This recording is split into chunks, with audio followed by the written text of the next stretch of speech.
everyone, I'm Sin Ru, and I'm from the Global Technology Practice Team at SES, and I'm based in Singapore. Today, I'll be walking you through some of the AI and ML tools that you can use in your industry, specifically FSI.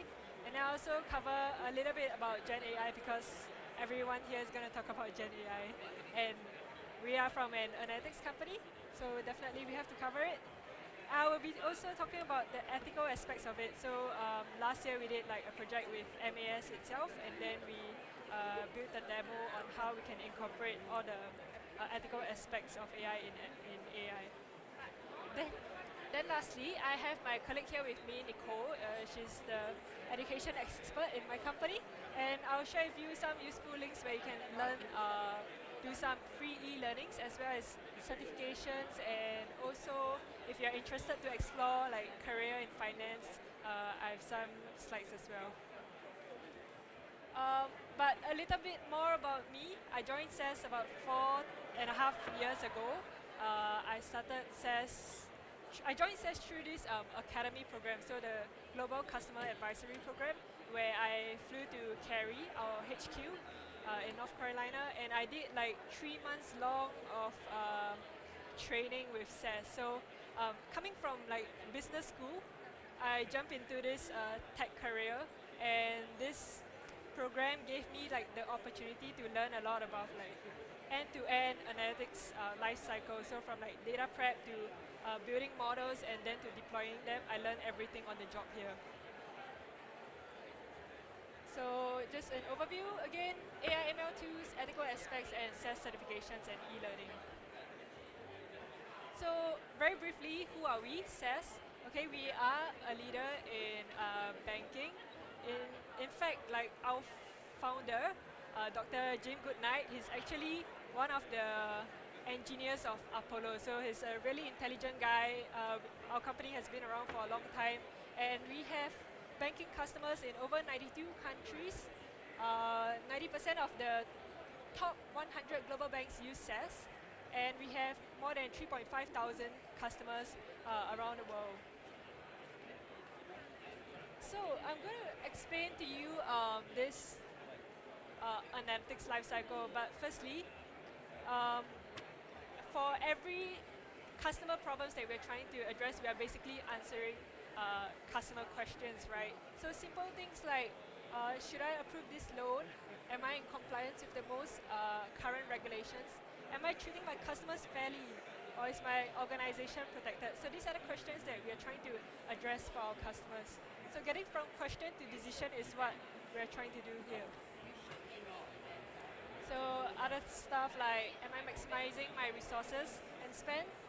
What services do my customer need? Is this a fraudulent transaction? So very often in this industry, you hear the term analytics life cycle, and let me briefly explain to you what that means, because you're going to hear this a lot in this industry. So starting from the questions that we saw earlier, most of them we have to go through this loop that you see here, starting with managing your data. So having an information catalog to look through what are the assets that you have, what are the data sets that you can use, the metadata information and stuff, and see whether it contains any representation bias or not. Then when you're done, you select it, you do some transformation, and then you build a model. It could be like to predict the probability of default for a customer, for an applicant. And you build the model, you have a model tournament, you pick the best model, which is what we call the champion model, and then you test it to see if it's doing what it's supposed to do. And lastly, you deploy the insight. So when you put your models into production, you need to make sure that you're continuously monitoring your models, right? You don't want them to deteriorate, which it will definitely do over time. You have to have a workflow or framework to govern this whole process, and then retrain the models when it exceeds your alert threshold. So at the end of this analytics lifecycle, you get a final decision, an informed decision backed by data. So very briefly, what you see here is basically the start of every analytics project. You have to start with data. So how do you systematically acquire, clean and pre-process the data, and ensure that it is of quality, relevance, and consistency.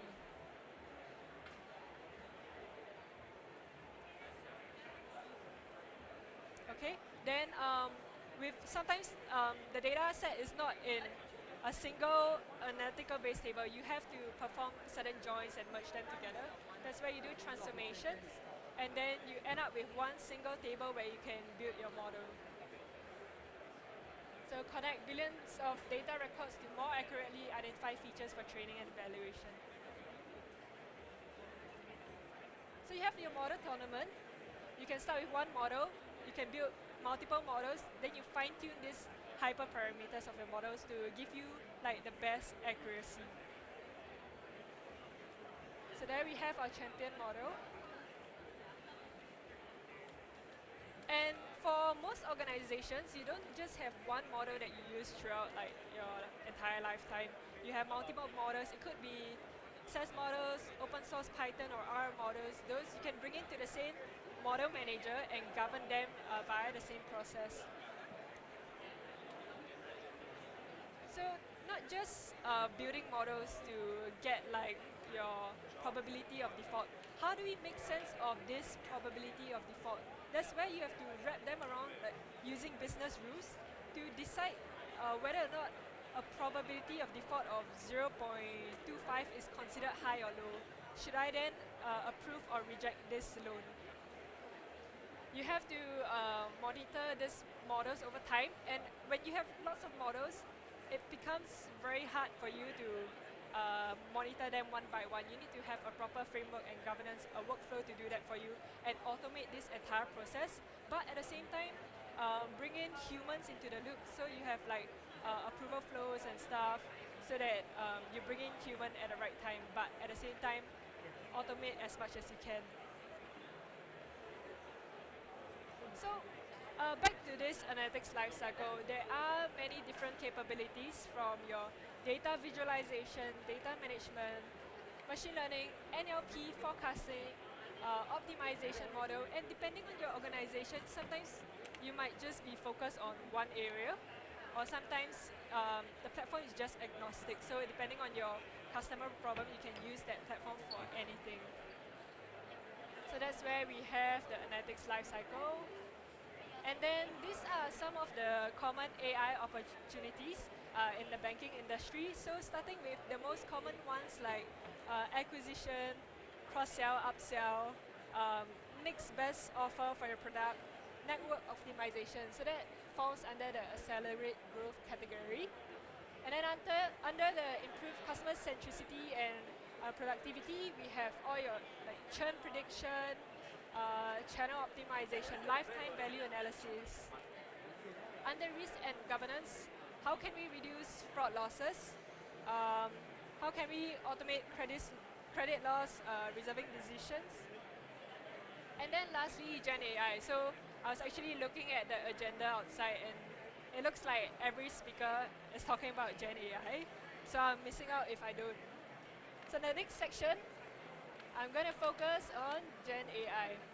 So for our company, we have highlighted these top three aspects of Gen AI. Firstly, synthetic data generation. So synthetic data generation is very useful because it helps you to create like a sample, a mock data that really simulates like the real world probabilities. And then you can use that data to train your models without having to use like private or sensitive data. So that's very useful. The next thing is digital twin. Even though this is not very common in the financial industry, but it's also very useful because you get to simulate a lot of what-if scenarios without actually executing that in real life. Then lastly, which is the focus of today, I'll be talking about large language models, and let me just move on. So for large language models, there are the builders of AI and the consumers of AI. For the builders of AI, how can we create a conversational experience to help all these builders interact with the analytics lifecycle, right? How can I use Gen AI to, let's say, help me build an ETL workflow? For the consumers of AI, it's more so like hiding all these complexities behind the scenes, but really just answering the questions that your customers are trying to ask you. How can we solve their business problems using conversational natural language? And I'll show you some examples later on. So the goal of it is, of course, to increase developer productivity, where you have all those things like your code generation, explainable AI, and then next part is to scale the AI and analytics lifecycle. So how can we use Gen AI to really help us build an end-to-end data science project? Lastly, I'll show you an industry use case where we talk about demand forecasting. So under increased developer productivity, just some examples. So this is what we've been working on. For example, you might want to write in natural language what you're trying to achieve for a project. Let's say I want to modify the kidney test table to convert character variable to a numerical variable. And then when I click on generate code, it generates the code for me. So that's one example of Gen AI. So the other one is code explanation. So as you can see over here, I have input bracket potassium, comma, best bracket. So how many of you know SAS programming? You know, exactly. So you can just highlight the parts where you don't understand and click on the explain button over there. And what that does is that it generates all this words explanation in natural language for you to understand what that line of code is trying to achieve. And the next thing is to add comments. So sometimes, I mean, maybe if you're coders, you might not follow the best practice, which is to write an explanation for every line that you're trying to do, right? So let's say the third example would be to add comments to the code that you have already written. So I highlight the code, I click on add comments, and boom, it adds line by line for each line that I'm trying to execute here. Then the next part, scale the AI and analytics lifecycle. Over here you can see an example which is on the insurance churn. And what I'm trying to do is I'm trying to tell this application that, hey, I'm trying to build a model to help me predict insurance churn. Can you provide some suggestions on the data sets that I can use? Can you look through the information catalog and provide recommendations? So I'm not sure if you can see, it's not very clear here, but you can see at once that it tells me exactly how many columns there are, how complete this data set is, without me having to open up the data set itself and checking it for missingness. I can also see that this data set has been flagged as private, so perhaps it contains some sensitive or private attributes that I need to do some masking before I use it. And lastly, it looks like someone has already approved this data set for me to use in the next phase of my analytics lifecycle. Then we look at this next part, which is to build the model once you have found the data, right? So that's where we talk about automated machine learning pipeline. So what this does is that within a single click, it's able to generate, it's able to run through and build different models, but tell me which is the best performing model. So what we call is the champion model. And over here it says that the champion model for this project is the logistic regression model, and this came from the automatically generated pipeline. And not just that, it's still able to tell me that these are the most important factors with regards to this variable, this target variable. So this slide here is to just summarize what some of the stuff that I've been talking about, from mitigating bias, generalizing trained models accurately, and I have a lot to cover, so I'll just leave this here for a while for you to absorb it. And then I'll move on.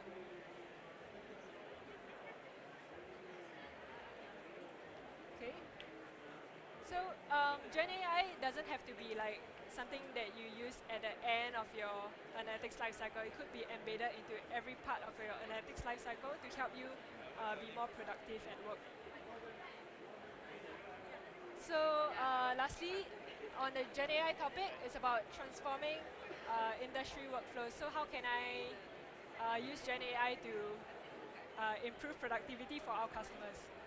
Take for example, we have investigation platform, and then we are looking at some witness statements. So over here, I'm trying to answer some questions about this entire statement, but I don't really want to read the entire chunk, right? I just say answer questions.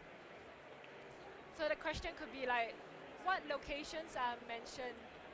And it's able to smartly tell me and put out in bullet points the locations that are mentioned in this statement by the witness. Okay, and not just that, it's also smart enough to say like to identify intelligence gap. So when I swap to the suggest task button, it's identifying these 5 intelligence gap, and then it tells you like the actions that you have to take based on what it analyzed from the witness statement. Another use case which is on demand forecasting. So let's say we have a financial planner that is trying to, that says that, okay, my revenue is growing at 10% year on year. Hey Vaya, can you help me understand how do I achieve a 10% profit growth for the remainder of this year? And then Vaya replies that, okay, I suggest we analyze 3 years of point of sale data and from your data on Snowflake to help us forecast your revenue and profit for the remaining of the year. But before it does all these things, it's asking you, do you agree? So it's not really executing it yet before getting your permission. So do you agree? Yes. And then Vaya replies, okay, having reviewed your point of sale data, I'm seeing numerous anomalies and outliers, which correlates to the external weather trend data. Would you like me to remove these outliers and de-seasonalize the demand forecast? Yes, let's try that. Then it also not just look at all your data and just feed you the information like that, but it's also able to perform analysis on it. So it says that I reviewed your supplier performance and detected few rate challenges with this particular supplier X. Do you anticipate this to continue? And we bring in a new person into this chat, which is our supply chain planner. This supply chain planner says, yes, that supplier has a plant shutdown and will not be back online for another 6 months. Then can I shift to one of my alternative suppliers and still achieve our margin goals? So Vaya replies that I have reviewed your 3 alternative suppliers and modeled the margin impact to meet your forecasted demand. And here you have a table with all the necessary metrics for you to make an informed decision.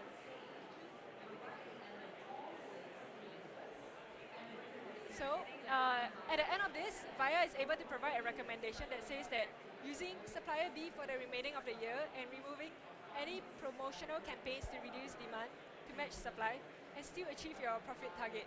Are you able to remove any of the promotional campaigns? No problem, we can cancel promotional campaigns. So there you have like some examples of Gen AI. Now the next part is to talk about the ethical aspects of it. Okay, these 4 FIT principles actually came from MAS themselves. We did a partnership. What do you call it, a partnership? We did a project with them to talk about, to explore ways that we can incorporate trustworthiness in our entire analytics lifecycle. So these are some of the data ethics principles. Things like privacy and accuracy, transparency, robustness, inclusivity, and accountability. So throughout the analytics lifecycle, you have to incorporate all these principles, because not just at the end of your data science project that you say that, oh, have I been biased? Then only then it's too late. You have to go from the start, look at your data and say that, okay, does it contain any representation bias? Do I need to do any transformations and maybe do oversampling or undersampling to correct this imbalance? Then we move on to the modeling phase, where we perform like, where we build different models and use different algorithms, and we come up with some statistics on the accuracy of it. So what you have to analyze at that part is that, okay, do I understand what the models, these black box models are trying to do? Are there global and local interpretability for these models? So you have to use like Sharpie analysis, those kind of things, to help you make more transparent decisions in your analytics lifecycle project. And then when you look at the different model for different prediction accuracy level for your different, let's say, nationality or different gender, you need to understand that, okay, am I more biased towards one gender versus the other? You have to have a platform that is able to tell you that. So this is what I mean by incorporating ethics principles into your life cycle.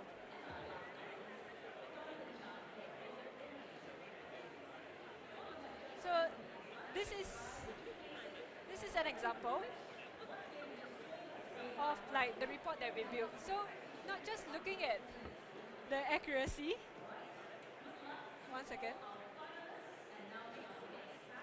So not just looking at like the accuracy of the model, you need to look at like the fairness of it. But it's okay.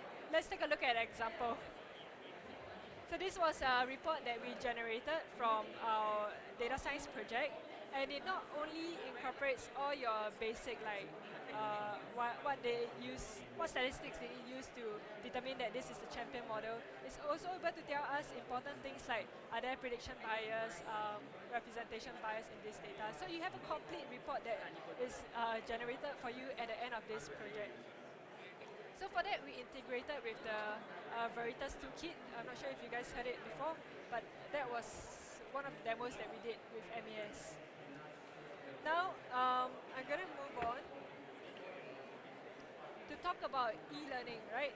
So for those who are interested to learn more about AI ML, there's this link over there where you can click on it. There's free e-learnings for you, more than 22 free e-learning courses. And you, at the end of each training, you can get badges to prove that, okay, you've completed it. You can publish on your LinkedIn and stuff. And these are globally recognized badges. Put it in your resume and your employers will recognize that. Yeah. Let me move on. So we actually take a lot of interns from these two polys, Nanyang Temasek Poly, and maybe a few others. But through this 6 months internship with us, they are able to get hands-on experience. They pick up like AI ML skills on the job also. And at the end of these 6 months, I did take a couple of interns under me, and I saw them like learning so much throughout these 6 months. At the end of it, they feel like very accomplished. So if you are interested to learn more, if you're still a student, I'm not sure if any of you are, but if you're still a student, do reach out to us if you want to learn more about this opportunity. And then we also have this thing called the AI ML program, where they will come to us and do like either a 10 months or a 9 months internship, or we call it traineeship. And then the first 4 months, they'll be very focused on trainings, they get certifications, and the last 6 months, they'll be actually attached to a partner to use these skills and solve actual problems with the customers. Yeah. So if you're interested to learn more, we have Nicole here who can answer all your questions. Let me know if you have any questions too. And next. If you're interested, you can send your resume to this email here. So not just people who have just graduated from the program. If you are looking to do like mid-career switch, that's also possible. And the interview period is from now until mid-January of next year. So still some time for you to join. Lastly, I would like to share with you about our hackathon. You can form groups or sign up as an individual and get matchmade. But we have hackathon for you to come with your own business problem. You can join like an industry-specific use case, or you can just join we have several teams across each year, so you can pick and choose from there. But at the end of it, you can get like badges. Again, if you didn't win anything, even though everyone is a winner, you get a participant badge, and you can put this on your resume. It looks good. Or if you're a winner, you can be a regional winner from Asia Pacific, or you can be like industry winner for financial services industry, and you can get a winner's badge. Yeah. So actually, that's all I have to show for today. You can create a team name, pick a team lead. You need a SaaS profile to join this hackathon, which is very easy. It's free. You just sign up with your email. You get a SaaS profile. You can select a track if there's a specific track that you want to work on. Tell us about your project, and then at the end of it, you have to do a short video and a long video to tell us about your project and how this solves a business problem. Okay, lastly, to end off with, not just technical roles. If you want to do other stuff like marketing or sales, you can also reach out to us, and there are lots of opportunities for you. Okay. Here are some QR codes that you can scan. And on the right side is actually a banking industry brochure that you can learn more about AI ML tools in the banking industry. Okay. With that, I would like to end my session. If you have any questions, let me know.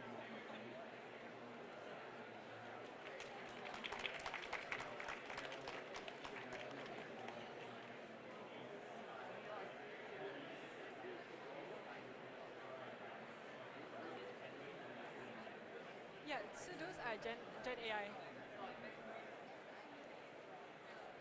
The part where the part where I was showing all the codes and the 3 different buttons, yeah, those are automatically generated.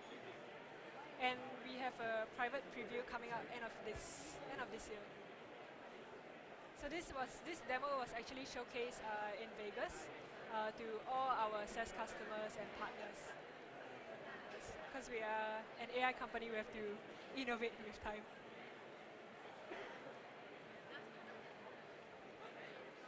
Any other questions?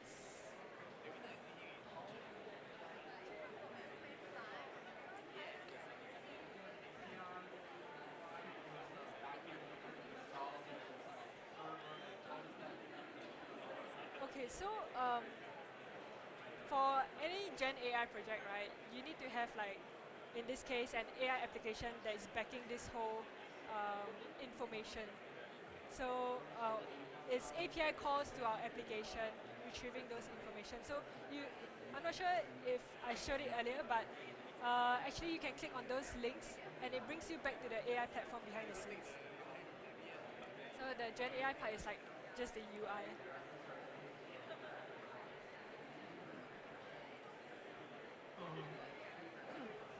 With Gen AI, does it mean that you need to code in SaaS anymore? You you don't need to, but you can. So it's basically moving to the no code. Yes, correct.